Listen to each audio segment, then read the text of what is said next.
Welcome to ஐனி kitchen. இன்னைக்கு நம்ம ஒரு ஹெல்த்தியான சட்னி ரெசிபி தான் பார்க்க போறோம். வாங்க. ஒரு பேன்ல தேவையான அளவுக்கு எண்ணெய் ஊற்றிக்கோங்க. ஒரு ஸ்பூன் அளவுக்கு உளுந்தம்பருப்பு சேர்த்துக்கலாம்.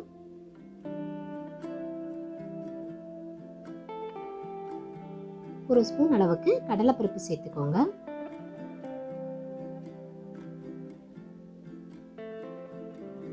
உளுந்தம்பருப்பும் கடலைப்பருப்பும் கொஞ்சம் கலர் மாறின பிறகு நம்ம ஒரு அரை ஸ்பூன் அளவுக்கு ஜீரகம் சேர்த்துக்கலாம். இந்த சட்னிக்கு ஜீரகம் சேர்க்கும் போது இதோட டேஸ்ட் ரொம்ப நல்லா இருக்கும். தேவையான அளவுக்கு மிளகாய் சேர்த்துக்கோங்க. நான் இன்னைக்கு ஒரு 4 மிளகாய் கிட்ட சேர்த்துருக்கேன். உங்களோட உரப்புக்கு தகுந்த மாதிரி நீங்கள் கூட்டவோ குறைக்கவோ செஞ்சுக்கலாம். இப்போ இதை எல்லாத்தையுமே நல்லா வதக்கின பிறகு நம்ம ஒரு பிளேட்டுக்கு மாற்றி வச்சிடலாம். இப்போ அதே பேன்லயே ஒரு சின்ன சைஸ் அளவுக்கு இஞ்சி சேர்த்துக்கலாம்.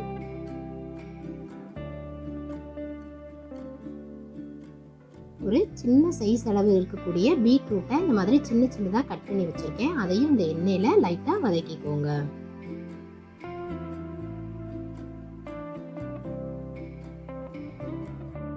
இதோட கலருக்காகவே இது குழந்தைங்களுக்கும் ரொம்ப பிடிக்கும்.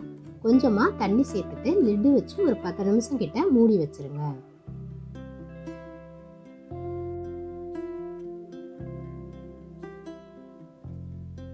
பாருங்க, இப்போ நமக்கு ஒரு 10 நிமிஷம் கிட்ட ஆயிருக்கு. தண்ணி எல்லாம் நல்லா வத்திருச்சு. இது நல்லா சூடு ஆறுனதுக்கு பிறகு நீங்க மிக்ஸி ஜாருக்கு மாத்திக்கலாம். நம்ம மிக்ஸி ஜார்ல சேர்த்துக்கலாம்.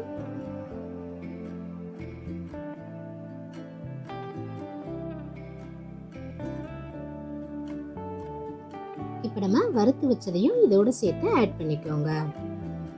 கொஞ்சமா புளி சேர்த்துக்கலாம்.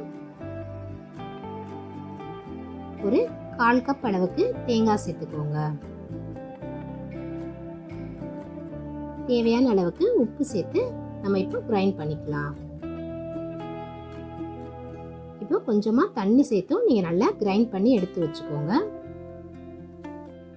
இந்த மாதிரி ஸ்மூத் பேஸ்டா நல்லா கிரைண்ட் பண்ணி எடுத்துக்கோங்க. இப்போ நம்ம இந்த சட்னியை தாளிச்சிடலாம். ஒரு 2 ஸ்பூன் அளவுக்கு எண்ணெய் விட்டுட்டு 1 ஸ்பூன் கடுகு உளுந்தம் பருப்பு சேர்த்து ஒரு வரமிளகாவை இந்த மாதிரி கிள்ளி போட்டுக்கோங்க. கொஞ்சமா கருவேப்பிலை சேர்த்துக்கலாம். தாளிச்சதை இப்போ நம்ம சட்னியோட ஆட் பண்ணிக்கலாம். இந்த ஹெல்த்தியான பீட்ரூட் சட்னியை நீங்களும் உங்கள் வீட்டில் ட்ரை பண்ணி பாருங்க. உங்களுக்கு இந்த வீடியோ பிடிச்சிருந்துச்சுன்னா ஐனி கிச்சனுக்கு சப்ஸ்கிரைப் பண்ணுங்க. பக்கத்துலேயே இருக்கிற பெல் பட்டனையும் கிளிக் பண்ணுங்க. தேங்க்ஸ் ஃபார் வாட்சிங்.